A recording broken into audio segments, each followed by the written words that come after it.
ನಮಸ್ತೆ ಫ್ರೆಂಡ್ಸ್, ಎಲ್ಲರಿಗೂ ಕ್ವಶನ್ ಟ್ರೇಡರ್ಗೆ ಸ್ವಾಗತ. ಇವತ್ತು ನಾವು ಇನ್ನೊಂದು ಬೇಸಿಕ್ ವಿಡಿಯೋಗಳನ್ನ ನೋಡ್ತಾ ಇದೀವಿ.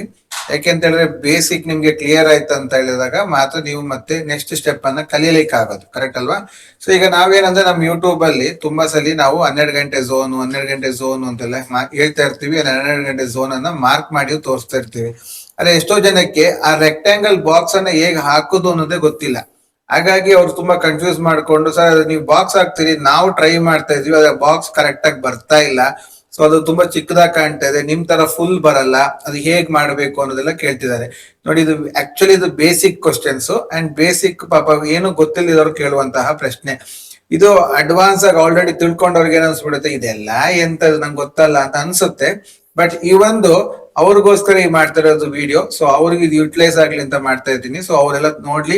ಬಾಕಿ ಅವ್ರು ಸ್ಕಿಪ್ ಮಾಡ್ಬೋದು, ಯಾಕಂದ್ರೆ ನಾನು ಜಸ್ಟ್ ಹೇಳಕ್ ಹೋಗೋದು ರೆಕ್ಟಾಂಗಲ್ ಬಾಕ್ಸ್ ಅನ್ನ ಹೇಗೆ ಪ್ಲಾಟ್ ಮಾಡೋದು, ರೆಕ್ಟಾಂಗಲ್ ಬಾಕ್ಸ್ ಅನ್ನು ಹೇಗೆ ಸೆಟ್ಟಿಂಗ್ಸ್ ಇಡೋದು, ಅಂಡ್ ರೆಕ್ಟಾಂಗಲ್ ಬಾಕ್ಸ್ ಇಂದ ನಾವು ಹೇಗೆ ನಮ್ಮ ಝೋನ್ ಗಳನ್ನ ಕಂಡುಹಿಡಿಯೋದಕ್ಕಾಗುತ್ತೆ ಅನ್ನೋದನ್ನ ನಾ ಇಲ್ಲಿ ಕ್ಲಿಯರ್ ಆಗಿ ಹೇಳ್ತಾ ಇದ್ದೀನಿ. ಓಕೆನಾ? ಸೊ ಈ ವಿಡಿಯೋಗೆ ಹೋಗೋಣ ಡೈರೆಕ್ಟ್ ಆಗಿ. ರೆಕ್ಟಾಂಗಲ್ ಅಂತ ಹೇಳಿದಾಗ ಸೈಡ್ ಅಲ್ಲಿ ಇರುವಂತಹ ಟೂಲ್ ಸೆಟ್ಟಿಂಗ್ ಅಲ್ಲಿ ನಿಮ್ಗೆ ಈ ಟೂಲ್ ಸೆಟ್ಟಿಂಗ್ಸ್ ಇದೆ ನೋಡಿ. So tool setting left side corner ಎಲ್ಲ ಬರ್ತಾ ಇದೆ. ನಿಮ್ಮ ಮೊಬೈಲ್ ಅಲ್ಲೂ ಬರುತ್ತೆ, ಹಾಗೆ ನಿಮ್ಮ ಒಂದು ಕಂಪ್ಯೂಟರ್ ಲ್ಯಾಪ್ಟಾಪ್ ಅಲ್ಲೂ ಸಹ ಬರುತ್ತೆ. ಟ್ರೇಡಿಂಗ್ ವ್ಯೂ ಅಂತ ಓಪನ್ ಮಾಡಿದ್ರೆ ಎಲ್ಲದರಲ್ಲೂ ಬರುತ್ತೆ. ಇದರಲ್ಲಿ ನೀವು ನೋಡಬಹುದು, ಫಸ್ಟ್ ಲೈನ್ ಅಲ್ಲಿ ಬರಬೇಕಾದ್ರೆ 1 2 3 4 5 6ನೇ ಬಾಕ್ಸ್. 6ನೇ ಬಾಕ್ಸ್ ಅಲ್ಲಿ ನಿಮ್ಗೆ ರೆಕ್ಟಾಂಗಲ್ ಕಾಣುತ್ತೆ. 6ನೇ ಬಾಕ್ಸ್ ಅಲ್ಲಿ ಆಕ್ಚುಲಿ ನಿಮ್ಗೆ ಏನ್ ಕಾಣುತ್ತೆ ಅಂದ್ರೆ ಬ್ರಷ್ ಕಾಣ್ತಾ ಇರುತ್ತೆ. ನೀವು ಬೈ ಡಿಫಾಲ್ಟ್ ಆಗಿ ನೀವು ಓಪನ್ ಮಾಡಬೇಕಾದ್ರೆ ಅದು ನಿಮ್ಗೆ ಬ್ರಷ್ ಅನ್ನ ಮಾತ್ರ ತೋರಿಸ್ತಿರುತ್ತೆ, ಅದು ಸಿಂಬಲ್ ಬ್ರಷ್ ಇರುತ್ತೆ. ಆದ್ರೆ ನೀವು ಅದನ್ನ ಮತ್ತೆ ರೆಕ್ಟಾಂಗಲ್ ಗೆ ಓಪನ್ ಮಾಡಬೇಕು. ಸೊ ರೆಕ್ಟಾಂಗಲ್ ಓಪನ್ ಮಾಡಿ, ಈಗ ಯಾವ್ದೋ ಒಂದು ಎಕ್ಸಾಂಪಲ್ಗೋಸ್ಕರ ಯಾವ್ದೋ ಒಂದು ಕ್ಯಾಂಡಲ್ ಗೆ ನೀವು ಪ್ಲಾಟ್ ಮಾಡ್ತೀರಿ. ಅದು ಈ ರೀತಿ ಇರೋದಿಲ್ಲ. ಬೈ ಡಿಫಾಲ್ಟ್ ಆಗಿ ಹೇಗಿರುತ್ತೆ ಅಂತ ಹೇಳಿದ್ರೆ, ಅಪ್ಲೈ ಡಿಫಾಲ್ಟ್ ನೋಡಿ, ಈ ರೀತಿ ಇರುತ್ತೆ. ಸೊ ನಿಮ್ಗೆ ಏನಾಗುತ್ತೆ, ಒಂಥರ ಕಡ್ಡಿ ಬಂದಂಗಿದೆ ಹೊರತು ಝೋನ್ ಹಂಗ್ ಕಾಣಲ್ಲ. ಸೊ ಈ ಝೋನ್ ಹಂಗ್ ಕಾಣಲ್ಲ ಅಂತ ಅಷ್ಟೇ ನಾವ್ ಏನ್ ಮಾಡ್ಬೇಕು ಅಂತ ಗೊತ್ತಾಗಲ್ಲ. ಕರೆಕ್ಟ್ ಅಲ್ವಾ? ಅದಕ್ಕೆ ಈಗ ಸೆಟ್ಟಿಂಗ್ಸ್ ಹೇಗ್ ಮಾಡೋದು ಅನ್ನೋದನ್ನ ಡೀಟೇಲ್ ಆಗಿ ಇದರಲ್ಲಿ ಹೇಳ್ತೀನಿ, ತಿಳ್ಕೊಳ್ಳಿ. ಫಸ್ಟ್ ಏನ್ ಮಾಡ್ಬೇಕು, ನಾವು ಟ್ರೇಡಿಂಗ್ ವ್ಯೂ ನಮ್ದು ಚಾರ್ಟ್ ಓಪನ್ ಮಾಡಿರ್ತೀವಿ. ಆ ಚಾರ್ಟ್ ಓಪನ್ ಮಾಡಿದ್ರಲ್ಲಿ 6ನೇ ಬಾಕ್ಸ್ 1 2 3 4 5 6ನೇ ಬಾಕ್ಸ್. 6ನೇ ಬಾಕ್ಸ್ ಅಲ್ಲಿ ಓಪನ್ ಮಾಡಿದಾಗ ಜಾಮೆಟ್ರಿಕಲ್ ಶೇಪ್ಸ್ ಅಂತ ಬರುತ್ತೆ. ಅದರಲ್ಲಿ ನಾವು ಶೇಪ್ಸ್ ಅಲ್ಲಿ ರೆಕ್ಟಾಂಗಲ್ ಅಂತ ಒಂದು ಕಾಣುತ್ತೆ. ಆ ರೆಕ್ಟಾಂಗಲ್ ಅನ್ನ ಕ್ಲಿಕ್ ಮಾಡಿ, ನೀವು ಎಲ್ಲೇ ಆದ್ರೂ ಸರಿ, ನೀವೀಗ ಒಂದು ಪ್ಲಾಟ್ ಮಾಡ್ಕೊಳ್ಳಿ. ಓಕೆನಾ? ನಿಮ್ಗೆ ಅಗಲ ಬೇಕಿದ್ರೆ ನೀವೇ ಅಗಲ ತಗೊಂಡು ಹೋಗ್ಬೇಕಾಗಿ ಬರುತ್ತೆ. ಇದೇನಾಗುತ್ತೆ, ಖಾಲಿ ಜಾಗದಲ್ಲಿ ಅಗಲ ತಗೊಂಡು ಹೋಗ್ಬೋದು. ಆದ್ರೆ ನಿಮ್ಗೆ ಕ್ಯಾಂಡಲ್ ಇದ್ದಲ್ಲಿಗೆ ತಗೊಂಡು ಹೋಗ್ಬೇಕು ಅಂತ ಮಾಡಕ್ ಹೋದಾಗ ಆ ಕ್ಯಾಂಡಲ್ ಅಲ್ಲಿಂದ ಮೂವ್ಮೆಂಟ್ ಆಗಿ ಈ ಕಡೆ ಬರೋದ್ರೊಳಗೆ ಅದು ಕೈ ಸ್ವಲ್ಪ ಮೇಲೆ ಕೆಳಗಾಯ್ತು ಅಂದ್ರೆ ಪಾಯಿಂಟ್ ವೇರಿಯೇಷನ್ಸ್ ಗಳಾಗುವಂತ ಚಾನ್ಸಸ್ ಗಳಿರುತ್ತೆ. ಅದಕ್ಕೆ ನಾವ್ ಹೇಗ್ ಸೆಟ್ಟಿಂಗ್ಸ್ ಮಾಡಬೇಕು ಅಂತ ಹೇಳಿದ್ರೆ, ಆ ರೆಕ್ಟಾಂಗಲ್ ಅನ್ನ ಎಲ್ಲರೂ ಒಂದ್ ಕಡೆ ಪ್ಲಾಟ್ ಮಾಡ್ಕೊಳ್ಳೋದು. ಪ್ಲಾಟ್ ಮಾಡಿದ ನಂತರ ನೀವು ಡಬಲ್ ಕ್ಲಿಕ್ ಮಾಡಿದ್ರು ಆಗುತ್ತೆ, ಇಲ್ಲ ಅಂದ್ರೆ ಈ ಸೆಟ್ಟಿಂಗ್ಸ್ ಬಟನ್ ಇದೆ ನೋಡಿ, ಈ ಸೆಟ್ಟಿಂಗ್ಸ್ ಬಟನ್ ಅನ್ನ ಪ್ರೆಸ್ ಮಾಡಿದ್ರು ಆಗುತ್ತೆ. ಸೊ ಡಬಲ್ ಕ್ಲಿಕ್ ಮಾಡಿ ಅವರು ಹೋಗುತ್ತೆ, ಎರಡರಲ್ಲೂ ಹೋಗ್ಬೋದು. ಸೊ ಈಗ ನಾವು ಡಬಲ್ ಕ್ಲಿಕ್ ಮಾಡಿದ್ವಿ ಅಂತ ಇಟ್ಕೊಳ್ಳಿ. ಈಗ ಈ ರೀತಿ ಪೇಜ್ ಓಪನ್ ಆಗುತ್ತೆ. ಇಲ್ಲಿ ಈ ಸ್ಟೈಲ್ ಅನ್ನೋ ಜಾಗದಲ್ಲಿ ನಿಮಗೆ ಬೇಕಾಗೋ ರೀತಿಯಲ್ಲಿ ಅದನ್ನ ಸೆಟ್ ಮಾಡ್ಕೊಬಹುದು. ಈಗ ನೋಡಿ, ರೆಕ್ಟಾಂಗಲ್ ನಿಮಗ್ ಬೇಕಾಗೋ ರೀತಿಯಲ್ಲಿ ಸೆಟ್ ಆಗುತ್ತೆ. ಫಸ್ಟ್ ಏನ್ ಕೇಳಿದೆ, ಎಕ್ಸ್ಟೆಂಡ್ ಮಾಡ್ಬೇಕಾ ಅಂತ ಕೇಳ್ತಿದ್ದೆ.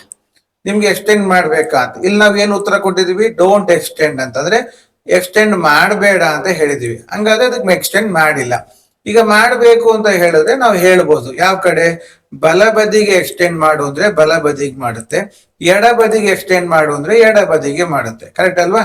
ನಾವು ಎರಡನ್ನು ಟಿಕ್ ಮಾಡಿಟ್ರೆ ಎರಡೂ ಕಡೆಗೂ ಎಕ್ಸ್ಟೆಂಡ್ ಆಗುತ್ತೆ, ಬಲ ಬದಿಗೂ ಆಗುತ್ತೆ, ಎಡ ಬದಿಗೂ ಆಗುತ್ತೆ. ಸೊ ನೀವು ಫಸ್ಟ್ ಏನ್ ಮಾಡ್ಬೇಕು, ಎರಡು ಕಡೆಗೆ ಎಕ್ಸ್ಟೆಂಡ್ ಮಾಡಿ ಇಟ್ಕೊಳ್ಳಿ. ಅವಾಗ ನಿಮ್ಗೆ ಆ ಬಾಕ್ಸ್ ಫಸ್ಟ್ ದೊಡ್ಡದಾಗಿ ಕಾಣುತ್ತೆ. ಓಕೆ, ನಂತರ ಏನ್ ಹೇಳುತ್ತೆ, ನಿಮ್ಗೆ ಬಾರ್ಡರ್ ಗೊತ್ತಾಗ್ಬೇಕಾ. ಈಗ ಇದು ಬಾಕ್ಸ್ ಅಂತ ಇದೆ, ಈ ಬಾಕ್ಸ್ ಎಲ್ಲ ಒಂದೇ ತರ ಇದ್ರೆ ನಿಮಗ್ ಗೊತ್ತಾಗಲ್ಲ.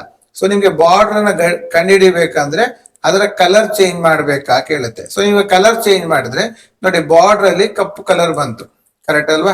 ಯಾವ ಕಲರ್ ಬೇಕಿದ್ರೆ ಹಾಕಬಹುದು. ಬಾರ್ಡರ್ಗೆ ಕಲರ್ ಚೇಂಜ್ ಮಾಡಿದ್ರೆ ಅದು ಬಾರ್ಡರ್ ತೆಗೆದು ಕ್ಲೀನ್ ಆಗಿ ತೋರಿಸುತ್ತೆ. ಇದು ಬಾರ್ಡರ್, ಇದು ಬಾರ್ಡರ್ ದಾಟಿದ್ಮೇಲೆ ಝೋನ್ ಮುಗಿಯುತ್ತೆ, ಅಲ್ಲ ಝೋನ್ ಶುರು ಆಗುತ್ತೆ ಅನ್ನೋದು ನಿಮ್ಗೆ ಅಲ್ಲಿ ಕ್ಲಾರಿಟಿ ಸಿಗುತ್ತೆ. ನಿಮಗ್ ಕಲರ್ ಯಾವ್ದು ಇಷ್ಟವೋ ಆ ಕಲರ್ ಅನ್ನ ಹಾಕೊಳ್ಳಿ. ಓಕೆನಾ?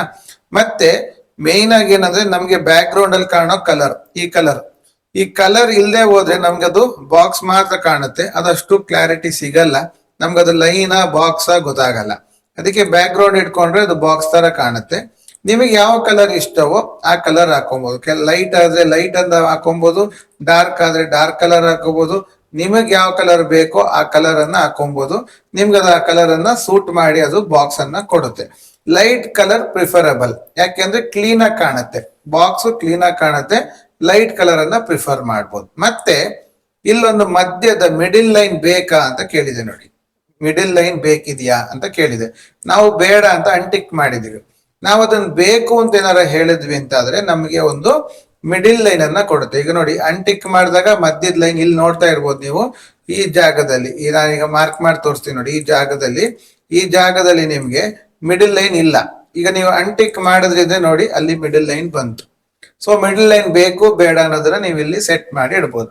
ಈ ರೀತಿ ಸೆಟ್ ಮಾಡಿ ಇಟ್ಕೊಂಡ್ರಿ ಅಂತ ಆದ್ರೆ ನಿಮ್ಮ ಹಾರಿಜಾಂಟಲ್ ಲೈನ್ ಸೆಟ್ ಆಯ್ತು, ಹಾರಿಜಾಂಟಲ್ ಬಾಕ್ಸ್ ಸೆಟ್ ಆಯ್ತು. ಇಷ್ಟೇ ಇರೋದು ಹಾರಿಜಾಂಟಲ್ ಬಾಕ್ಸ್ ಅಲ್ಲಿ ಮಾಡ್ಲಿಕ್ಕೆ ಇರೋದು. ಸೊ ಈ ರೆಕ್ಟಾಂಗಲ್ ಬಾಕ್ಸ್ ಹಾಕೋದು ಹೇಗೆ ಅನ್ನೋದನ್ನ ಒಂದು 2-3 ಸಲ ನೀವು ನೋಡಿದ್ರೆ ನಿಮ್ಗೆ ಅದು ಕ್ಲಾರಿಟಿ ಸಿಗುತ್ತೆ. ಇನ್ನೂ ಡೌಟ್ ಇತ್ತು ಅಂತ ಹೇಳಿದ್ರೆ ಟೆಲಿಗ್ರಾಮ್ ಅಲ್ಲಿ ಬರ್ದಾಕಿ, ನಾವು ಅದನ್ನ ಇನ್ನೂ ಕ್ಲಾರಿಟಿ ಕೊಡೋದಕ್ಕೆ ಪ್ರಯತ್ನ ಪಡ್ತೀವಿ.